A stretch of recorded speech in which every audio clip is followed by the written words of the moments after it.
Hi everyone. Hello, welcome to Leisrealtalk.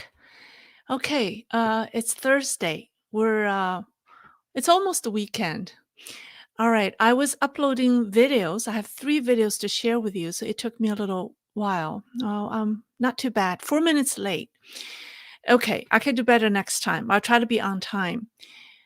Um, you know, I have been reading and I've been reading a lot and watching videos about what Chinese experts say about the current situation in the Middle East. There are many great analyses that I want to share.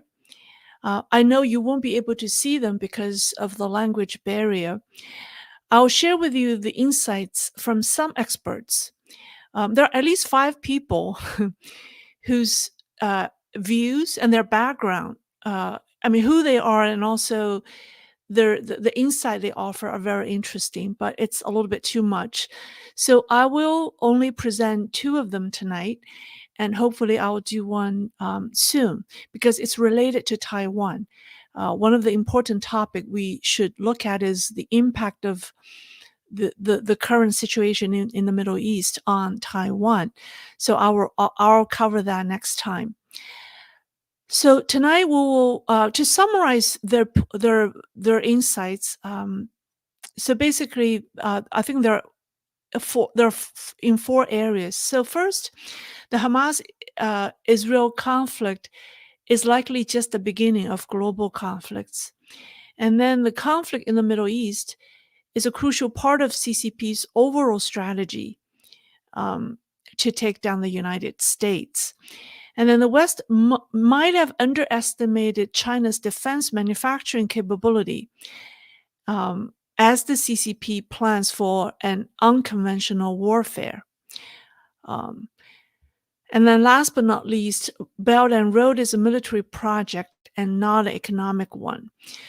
So I may not present them in these orders. These are essentially the views expressed by these experts. So I will try to weave the stories together. So to summarize CCP's Middle Eastern strategy, or the Middle East strategy, it's a very important. Middle East is an important geopolitical territory for Beijing because of 1, oil; 2, it's the crossroad between the East and the West; and 3, it's a battleground with the United States competing for influence. The CCP has always wanted to challenge the status of petrodollar, the status petrodollar has enjoyed, and it wants to expand the renminbi's role in international trade, particularly in oil trade, because China is the second largest oil importer after EU. I think in terms of individual country, China is the largest country that imports oil. So in the Middle East, Chinese the CCP strategy follows Mao Zedong's teaching. It says the world is in chaos. The world in chaos is beneficial to us. The more chaotic our enemy is, or the more chaotic situation our enemy is in, the better it is for us to deal with it. So who is CCP's enemy? Well, of course, it's the United States. Therefore, one of the main goals for Beijing is to disrupt the U.S. Dominated order in the Middle East and create chaos. It's to be disruptive is much easier than to be constructive, right? Ruining an object or a relationship is much easier than building one. But CCP's disruptive strategy is a covert one, so people can't really tell. Hopefully, we will, show you what their strategy is. There's a Chinese expression, 外行看热闹，内行看道道, which means a layman watches the excitement of an event, whereas a pro perceives the knack and how behind it. So hopefully, we could, 透过现象看本质, that's also a CCP expression. We see the essence of a matter through the phenomena.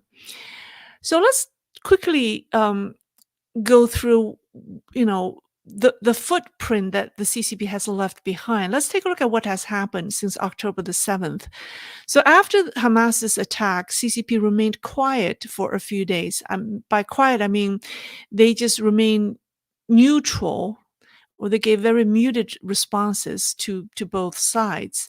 It really didn't make any statement that condemns one or supports another. It did not. And during the early days, Hamas and Iran were both under a lot of pressure. Iran even denied being involved. Then on 14th of October, that's a week later, CCP started to make moves.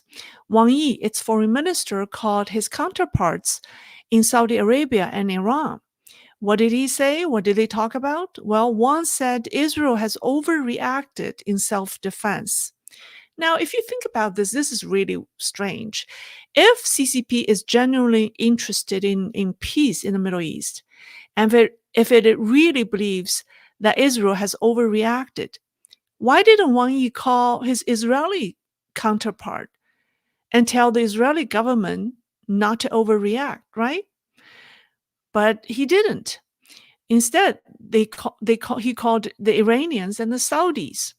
Well, the goal isn't for peace, obviously, and we see the immediate impact. So on the 16th, Iranian foreign minister said that Tehran may take preemptive action against Israel. So CCP is really the covert director, like during the Cold War when the Soviets were the director, and Iran was the actor. But now CCP is playing the director role. So it's the covert director. It's a director, but a covert one.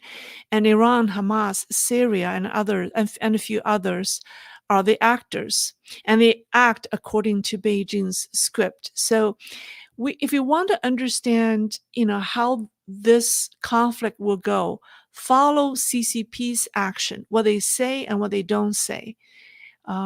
And that will tell you what the next step is.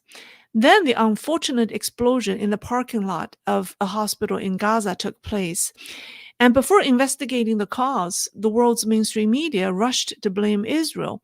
I'm not saying that people shouldn't condemn reckless acts of bombing civilians, but a good part of Western society seemed to be driven by an urge to ignore fact-based journalism. So now people are still debating, all of that caused this big debate about who is really responsible for the blast.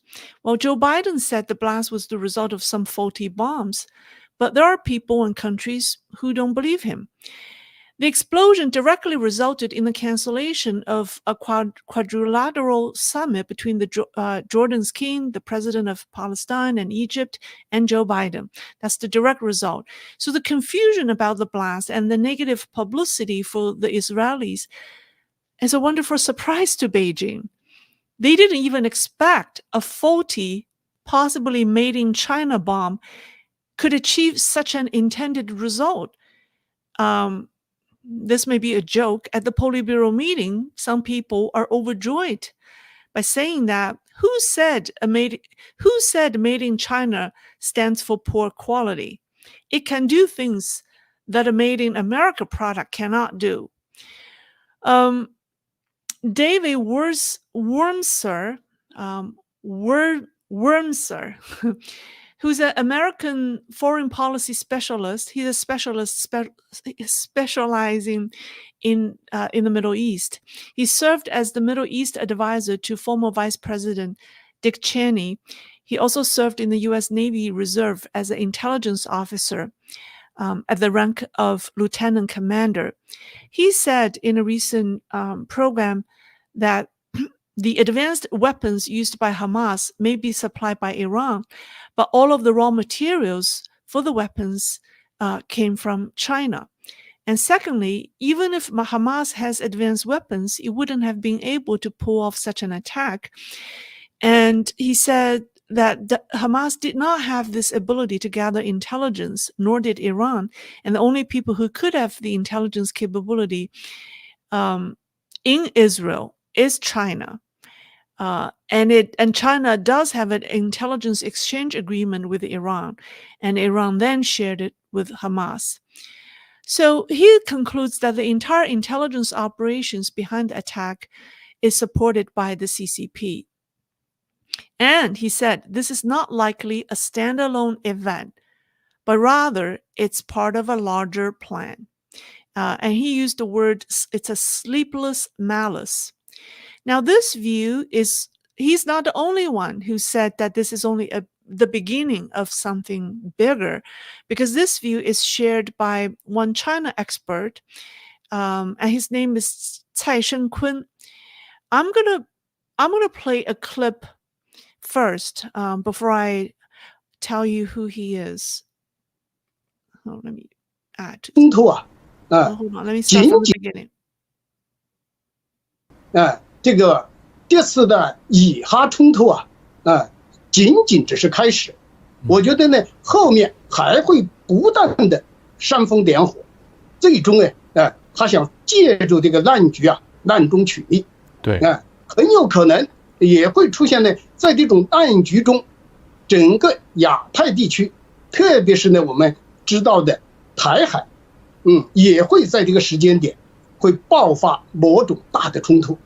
中共随时的会发动一场人海战术，或者是呢像哈马斯那样的不对等的这样的一种狂轰滥炸。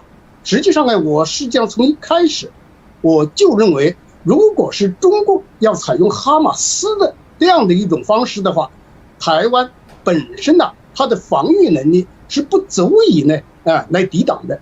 因为中国如果是呢发动台海战争的话，那就绝对不是像哈马斯发射5000个飞弹，那可能呢它同时可以发射10万枚飞弹打过去。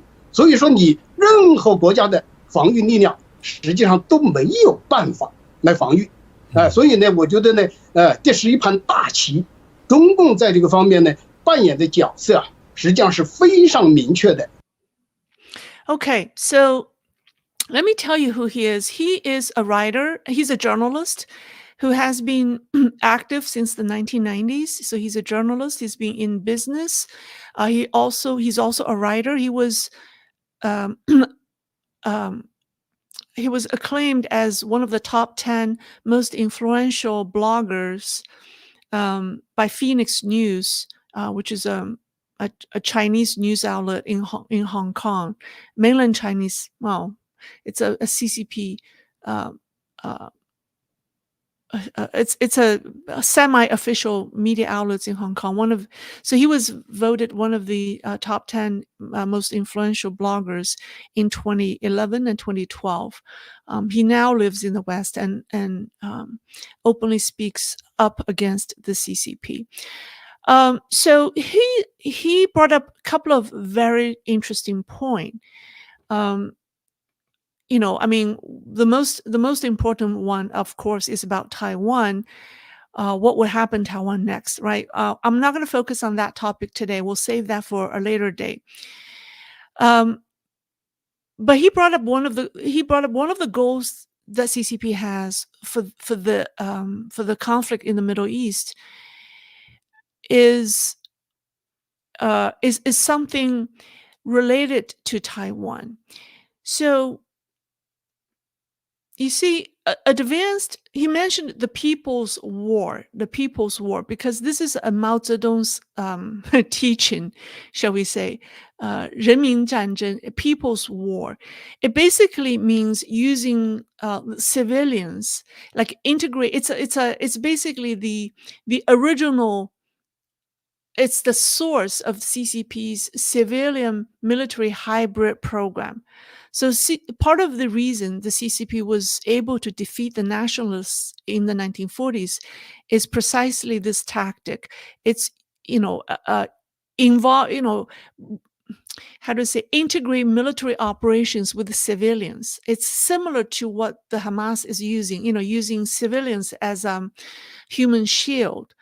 So it's difficult for a formal military to launch attack on you just because you are integrated with the civilians.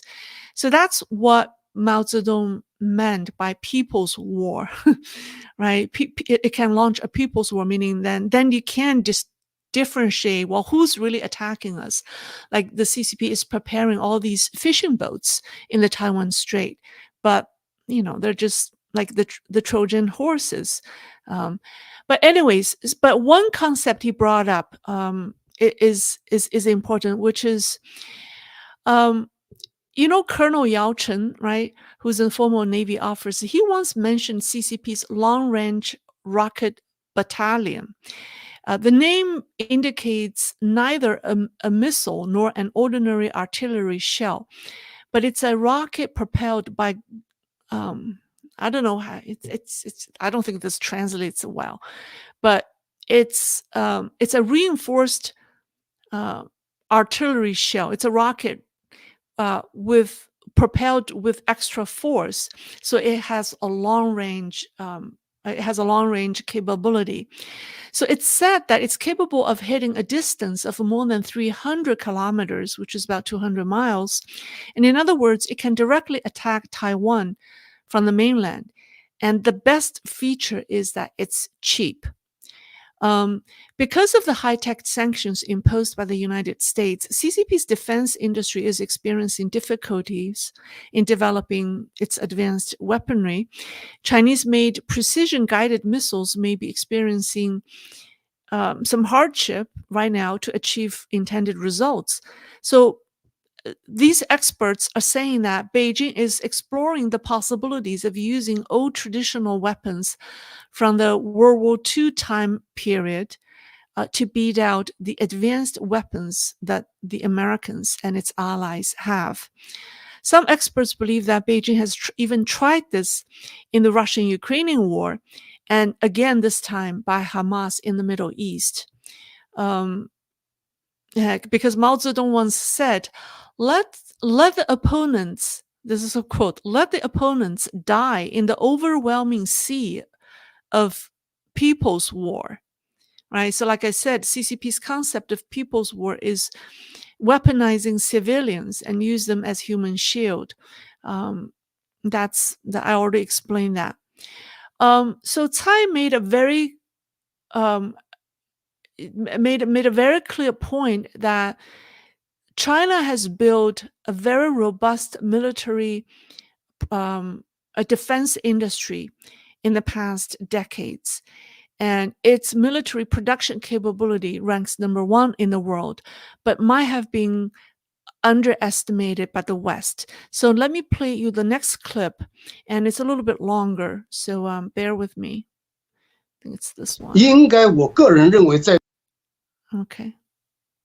中国的军工生产能力啊，应该我个人认为在目前世界上应该是最强的。你不要低估了现在中国的军工或者是国防生产能力。包括刚才李军提到的伊朗现在的这些所谓的援助俄罗斯的这些武器，基本上我觉得重要武器都是中国提供的原料，或者是呢都是中国提供的技术，甚至是呢提供的一些工程技术人员。在这方面呢，我觉得呢，西方现在根本没有意识到这个问题的危险性和重要性。中共这几年呢，这些年最近，尤其是最近这10年，对，它已经呢，有了一种极大的这样的改变世界呀、地缘政治的这么一种冲动，而且呢，它一致呢在这么做，而且呢，已经从目前的情况来看，已经呢出现了一个明显的一个效果。因为我们看到整个西方世界啊，它并不是呢铁板一块，尤其是呢在一些重大问题上，甚至呢是有一些重大分歧的。现在中国需要非常了解自己的武器装备，尤其是一些传统的武器装备，能不能对付这些所谓的西方精确指导的这些武器。如果是呢，在一场混战中，他能够取得优势，那很可能呢，他会呢不断的来去推广，而且在不同的地区来去呢发展这样的盟友，所以说呢，我觉得呢，不仅仅只是在中东想取代美国，更多的我觉得在世界各地，我们看到下一步整个南美，实际上现在已经基本上已经呢被中共在初步的渗透或者是控制了，这是美国根本还没有意识到这个危险的，实际上的危险已经到了身边。Okay, that's quite a lot, right? It's a lot to digest. Yes, South America. So if you really look at, CCP's footprint, while the West, fancied the opportunity of doing business in China, the CCP has quietly infiltrated all over the world. They're everywhere. Not, Mr. Tai mentioned South America, which is true. Look at Brazil, look at, Argentina, Cuba, right? Africa, the Middle East, Europe, North America, Canada. I mean, there isn't a place in the world where the CCP has not infiltrated. And so how are we going to deal with that? United States is just one country. Its allies, it's what Mr. Tai brought up is, are some serious issues for the Western leaders to think about.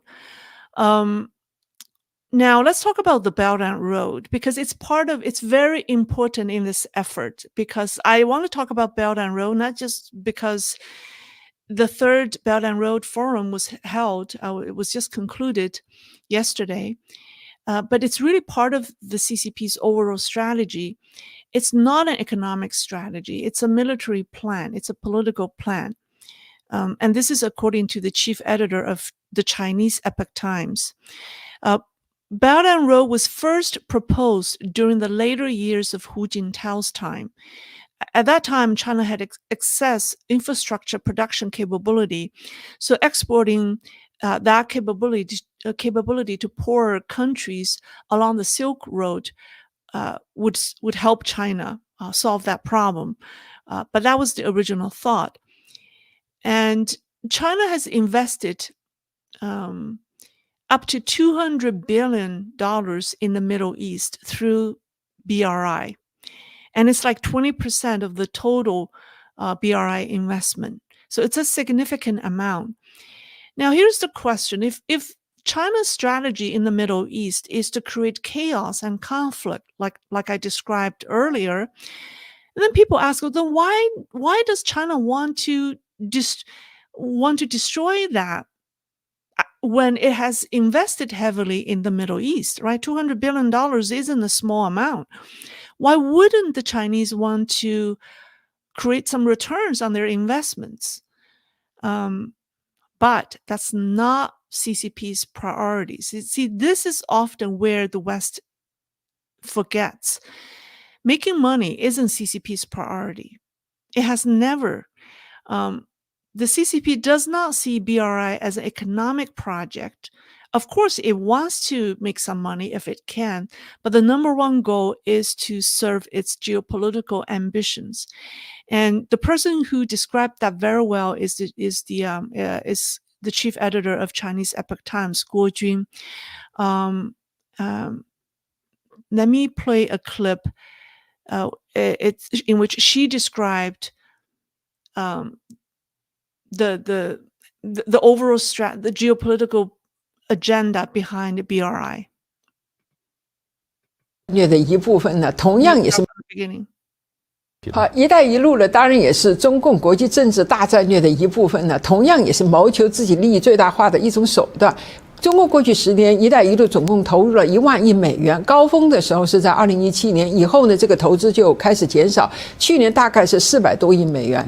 一带一路当然是有追求经济利益的这个考量啊，但主要的还是政治利益。第一步是加强地缘政治的影响力啊，第二步呢就是地缘政治的控制能力，先影响你，然后再控制你。但总体来说呢，“一带一路”在中东的目标是破坏目前美国秩序，所以以反对以色列呀、支持哈马斯、支持叙利亚、支持伊朗啊，这是中共的一个必然的选择。所以有人认为说，中共在中投入2000亿美元，损失很大，钱拿不回来，所以中共吃亏了，这个投资惨了。这种想法，我认为是错的。其实中共投入大量资金的最终的目标，它是政治而不是经济，花钱搞乱中东才是中共真正的目标，也是它的 KPI。其中最大一个目标就是美元这个结算系统。目前全球贸易80%多是美元结算，其中最重要的部分呢是石油美元，这是美元霸权主义的最重要的部分呢，也是中国最重要的一个目标。中共要干掉美国美元体系，它是必须要摧毁的，所以中东非常非常重要。这样的一个目标战略呢，几千亿美元可以看成是一个成本的 cost。成本投入就完全是一个 OK， 这个成本不算大，对于这么大的一个目标，所以呢，“一带一路”呢基本上可以看成是一个军事工程，当然也是一个政治工程，和经济的关系相比呢是相对次要的。Okay. All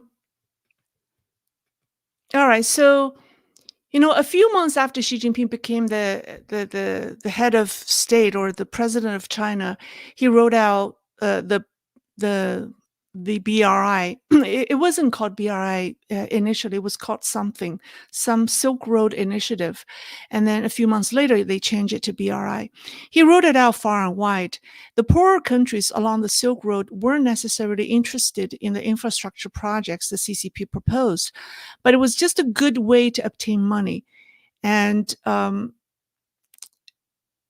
Mr. Tsai said that only half of the $1 trillion that China invested in BRI actually went into the infrastructure projects. The other half fell into the pockets of a small number of influential people in the BRI countries. So in this way, the CCP exported corruption, right? It corrupts the countries along the BRI, corrupts their leadership. And once these people, these influential people, took CCP's money, they would become CCP's political hostage because they would have to cooperate with Beijing at certain critical moments. Beijing wouldn't ask them to do things for them immediately, but they would at some critical moments. So in this way, Beijing builds its circle of influence around the world by having control over these key decision makers, and that's its most important goal or strategy in building the BRI network. And it's the ultimate goal, of course, is to compete with the United States and the G20. And I already explained that in my last live stream. To show that the BRI forum is a platform for Xi Jinping and the CCP to compete with the G20. So this is only a snapshot of the expert insights that I want to show you. It's only probably 40% or maybe even 30%. There are more experts who have elaborated on this topic, and some are concerning Taiwan in particular, and I think that they're very important, and I'll share them with you next time. But that's all for today. Let me see if people have any questions for me, and I'll go through the super stickers first because there seems to be a lot of questions. Richard Ager, well, thank you for the donation. Great work, Lei. I saw Sumilin's comments earlier. Censorship. The idea about freedom of speech is that ultimately the most relevant and truthful discussions will percolate to top of people's consciousness. Who is doing the censoring? You mean censoring here in my channel? I don't think so. I don't censor anyone. Even the Wu Mao people, the little pinks who came here, I I gave them a chance as long as they're not disruptive. I mean, if they post messages like every other seconds, then I would ban them. But if they're just saying things that we don't agree, I just think these people, I think we should give the Wu Mao a chance, because if they live in China, this may be their only chance to hear different views. And if that's their job, they have to do what they're paid to do. So I just feel that maybe that's our way. And I've read reports that there are Wu Mao who are telling people that their job allow them to hear real voices from outside China, and they have woken up. But they can't do anything because that's their job. So that's my view. I welcome different opinions as long as they are rationally expressed. That's my view. So there's no censorship here. All opinions are welcome as long as they're delivered in a sensible way. All right, let me see. I would like to go through all the super chats first.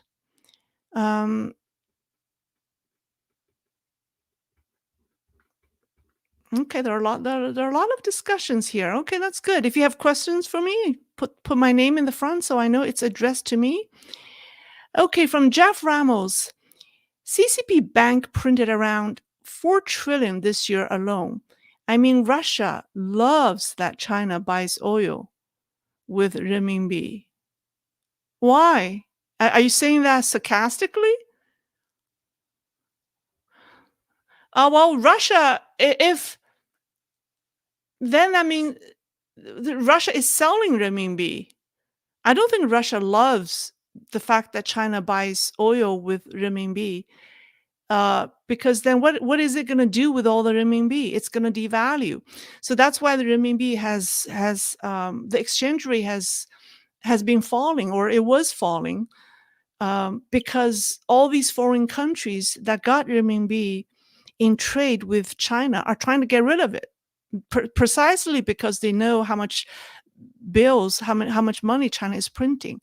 So that's going to hurt China's the renminbi's exchange rate. So in the offshore market, right? Because China has the offshore market for its currency.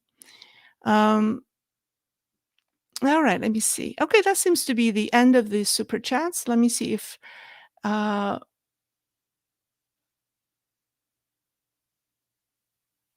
Mitsu, given how this is about how devastating BRI can be, can you do an in-depth report on the most indebted one, Laos? Yeah, let's talk about how I choose my topics. It's certainly a very tough decision because I only have so much time, and there's only a certain number of topics that I can cover. I try to cover the topics that have the most immediate geopolitical impact on our lives. And, people ask me to talk about India, talk about Southeast Asia, the Philippines in the South China Seas.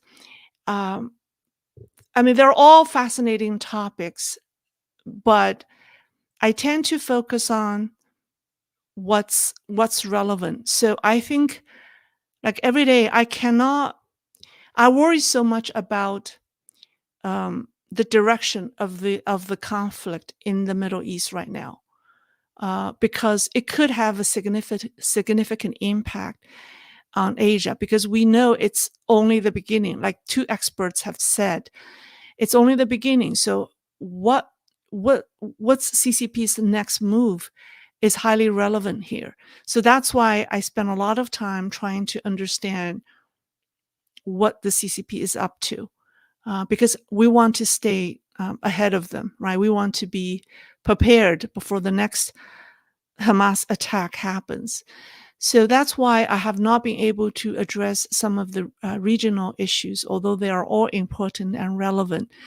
If I have a larger team, if I have more resources, I'd love to cover them all. But for right now, I would just focus on what's the most important. And I think that's what I'm most qualified to do, reading into all these signals that the CCP is sending, or what does it mean to the rest of the world?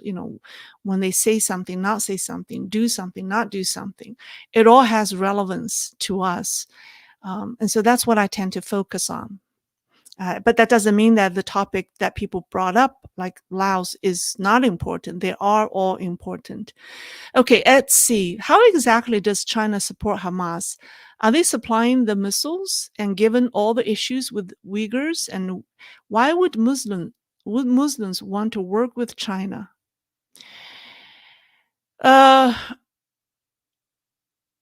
You brought up two questions. One is, how does China support Hamas? I think the same question goes, how does China support Russia, right? How does China support North Korea? It's how does China support Iran? I mean, these are all the questions we should ask. And I'm surprised, given the amount of resources that the world has. Not a lot of people have openly. There should be a lot more people like myself who specialize in the Middle East, who specialize in, Russia, Ukraine, who should be, doing this kind of programs. And we should hear them. We should hear about them in mainstream media, but we're not. So for you to ask me, how does China support Hamas? I mean, it's just like, I'm sure it's in the same way that China supports all the other. How does China support the Taliban? So although that's slightly different because now there are a government. So it's a very good question, but I think that question, I want to give that question to more people to answer. We should have journalists answering that question and do more research and investigative journalism to answer that question. Let me take this thing off because I'm not going to play any more videos. Okay, this feels better. And then the second question, why would Muslims want to work with China? Well, the Uyghurs I don't think the Uyghurs who are being persecuted in China are different from the people that China work with. They're different from Hamas. I think, Muslims, I think there's a distinction between the extremists, right? Like the terrorist group like Hamas versus, the rest of Muslims. You're right. The Uyghurs are being persecuted by the CCP. So they don't necessarily see eye to eye with Hamas. So I think we're talking about two different demographics of the Muslim communities here. Nick Furry, do you think Taiwan finally wake up and take defense seriously after seeing Hamas attack Israel? Taiwanese seemed lukewarm. Hope they learned a great lesson last few days.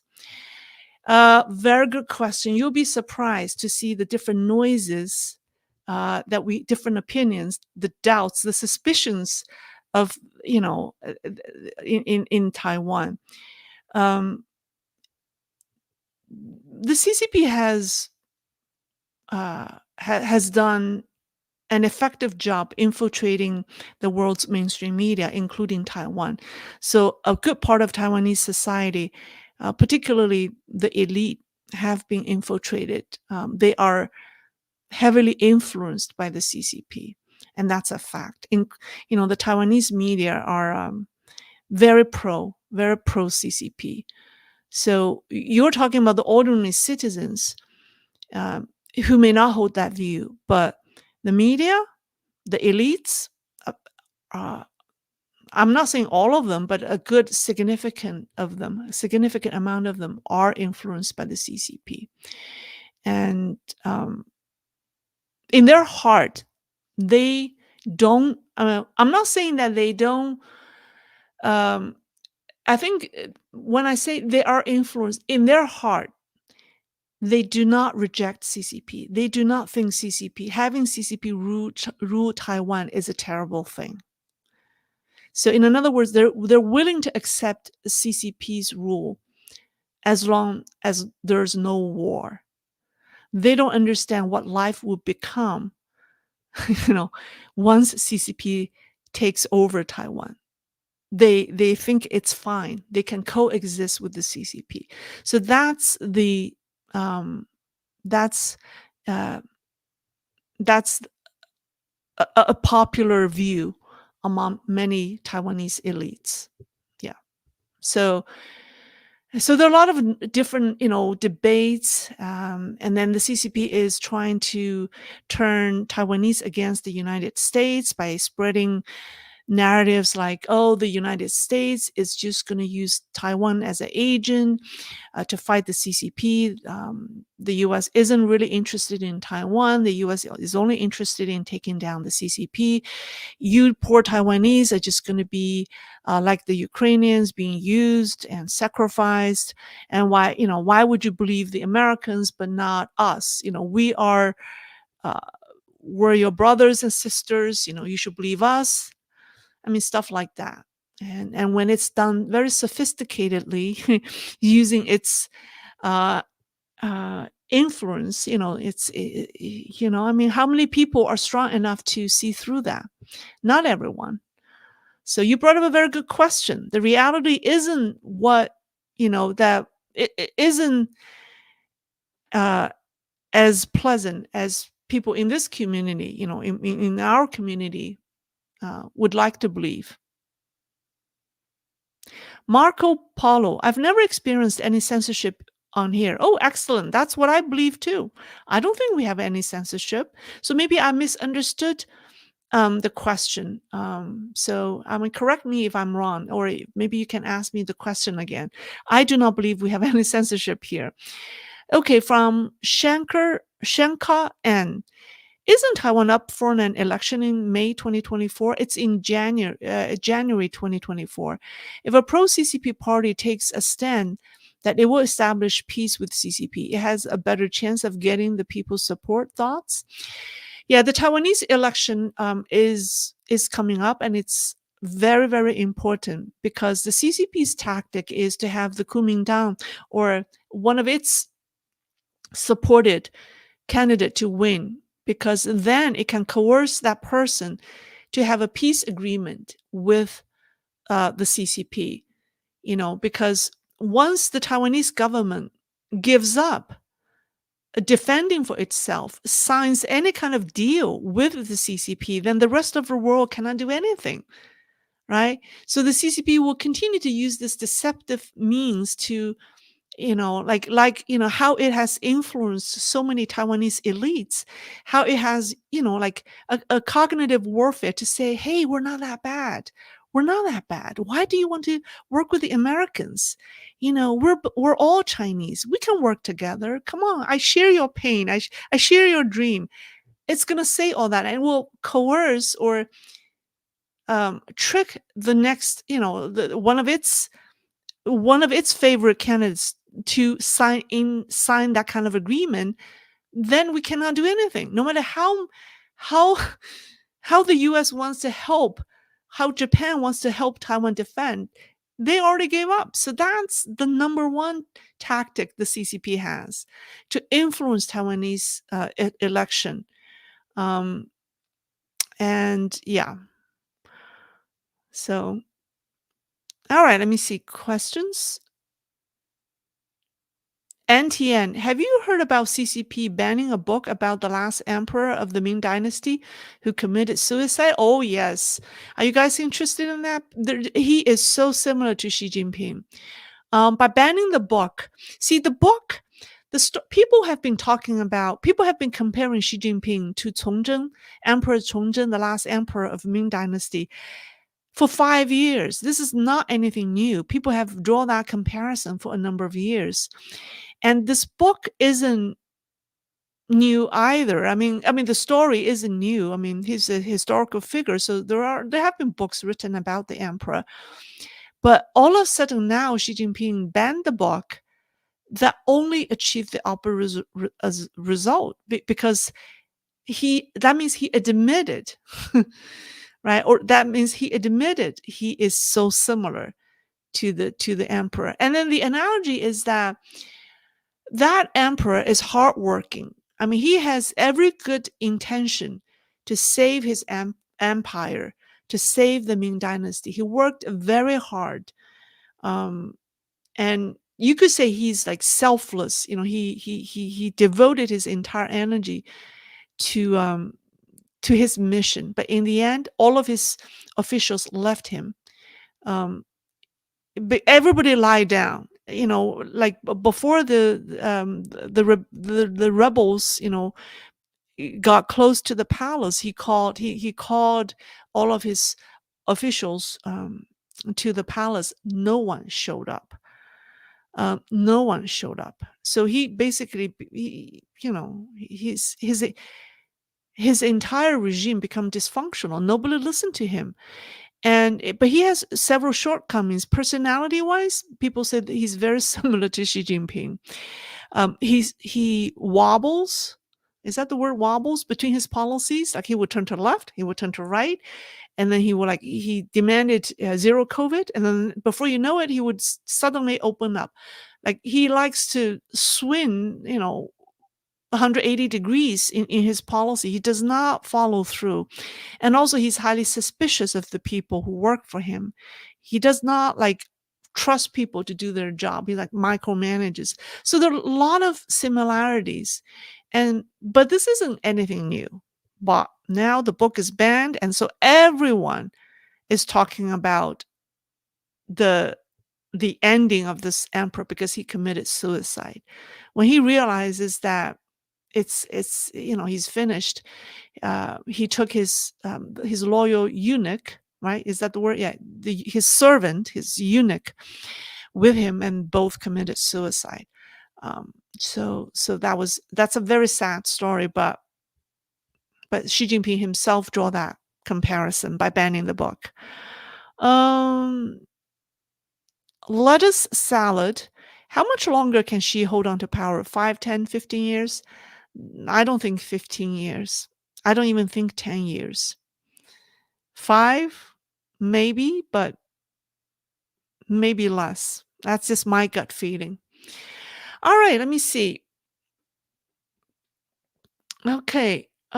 Wow, Jeff Ramos. Any info on Israel selling weapons to China last decade? Oh, I will. It's so sad. Israel, the two countries that have supported the PLA in terms of military technologies. Who are the two countries? You'll be surprised. Israel and Ukraine. Ukraine and Israel are the two countries that have supplied the most military technologies to China in the past decades. And in the case of Israel, it did that against Americans' warning. And then now look at what happened. I hope the rest of the world can wake up to that, but I'll talk about in my next program. I want to talk about that. Ptolemy Salamanca. What's your favorite dynasty in Chinese history? A bit of off topic, but I was just curious. Tang Dynasty. The Tang Dynasty from the 600 to the 900 was considered a cultural renaissance of Chinese civilization. During that time, China was a very open society. Women wore low-cut dresses. Women rode horses. And different culture. It was a multicultural society, and different faiths were respected in China. And it was really poetry, Chinese literature. It was really the most. It was the Chinese Renaissance, cultural Renaissance, and it was. I think the Tang Dynasty was really the highest point of the Chinese civilization, from the 600 to the 900. Okay, a shoreman, Lei, can you talk about the CCP's recent deal activities in East Timor and the Solomon Pacific Islands? This has been a serious wake-up call for Australia. Yeah, there's so many activities. There's so many wake-up calls for everyone. They're just, what has the world been doing? Sleeping? We should have been We should have been awoke a long time ago. Uh, all right. Lei would be so busy. Okay, let's see. Um,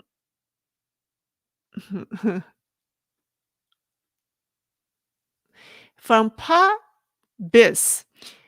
I think we've completely underestimated how effective China, Russia, Iran, etc. have been at infiltrating and derailing our institutions. The UN, for example, academia, media. Yes, you're right. Um, this is like I said, it's very difficult. It's very easy to destroy something, to disrupt something, but it's very difficult to build something. And the reason they're able to do that is by changing the rules. How they do that is by changing the rules. They want you to change. They want you to.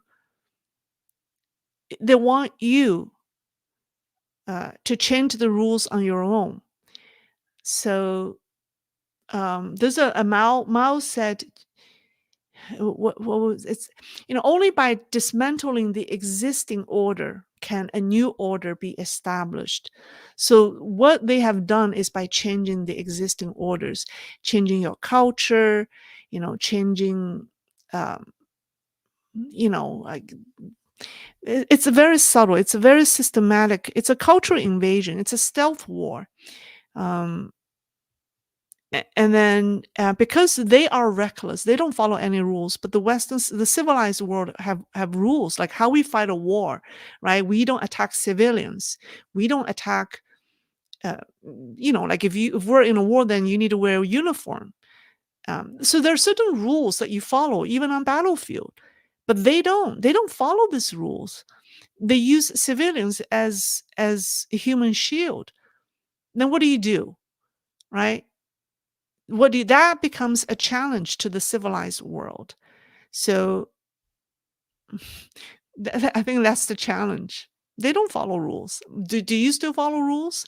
And if you follow your rules, that becomes your weakness, because you can never fight them, and they're just because they have no respect for human lives, and you do. And then what are you going to do? I mean, that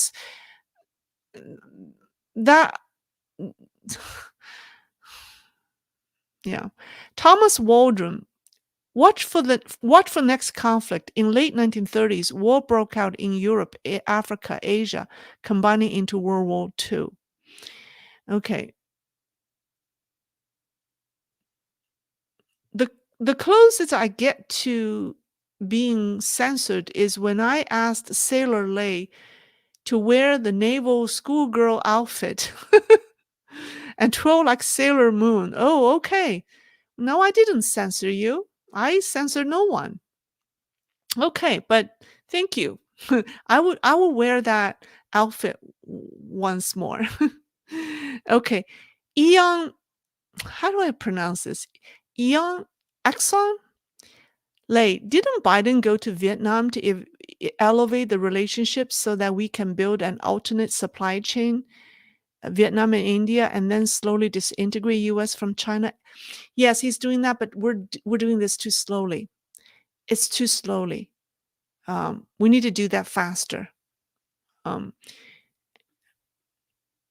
because yeah, I have said this many times. Let me just answer people's questions. Let me focus on answering questions. Nick Furry, Wang Yi, no matter how blonde you dye your hair, how sharp you shape your nose, you can never become a European or American.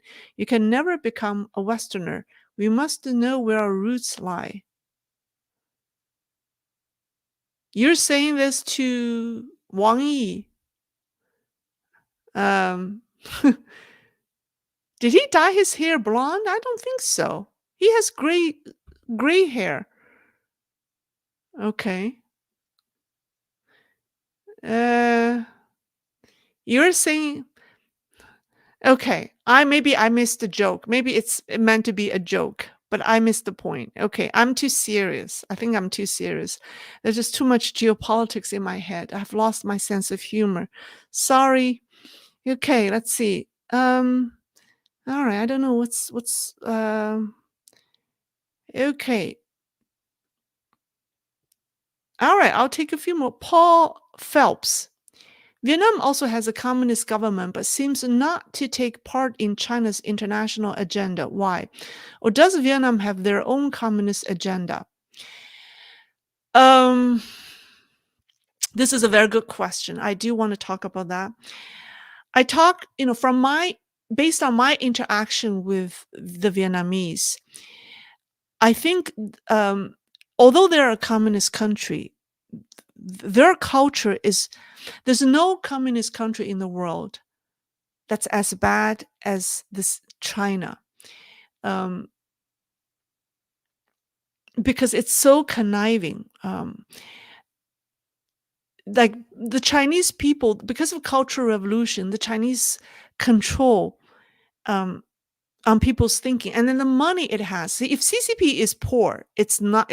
The harm it does today is nothing, because it has all the money. I mean, it's capable of doing more evil. Vietnam, I think people in Vietnam, I feel, are still are subject to less propaganda and brainwashing and brain control. Although my Vietnamese friends tell me that its government, the reason they don't have censorship that's as bad as China is because their government doesn't have the money as the CCP does to block the internet, to censor them. If they had the money, it's likely that they may do the same thing. So I caution Western countries, don't turn Vietnam into the next China, because now you think, because it is, after all, still a communist country, even though it has not done as much harm to the Vietnamese people as it has to the Chinese in terms of mind control. But we should be, I think the Western country, Joe Biden, anyone who goes to China anyone who goes to Vietnam to invest should make it clear that the Vietnamese government has to undergo political reforms. Without political reforms, any economic reform in a communist country is very difficult. It's not sustainable. It's going to turn out to be like China. We must be clear. We have learned a lesson. We need to make that very clear to the Vietnamese government. Don't make the same mistake as we did with China. So with that said, I hope I answered your question. Okay. One more question. All right. From Chuan NGO. I don't know how to pronounce the last name. It looks like a Vietnamese last name. Can you confirm that Xi Jinping had said money can buy everything? If not, must buy with a lot of money. Money can buy everything. If not, must buy with a lot of things. But must buy with a lot of money. I have not heard him saying that. Where did you hear that from?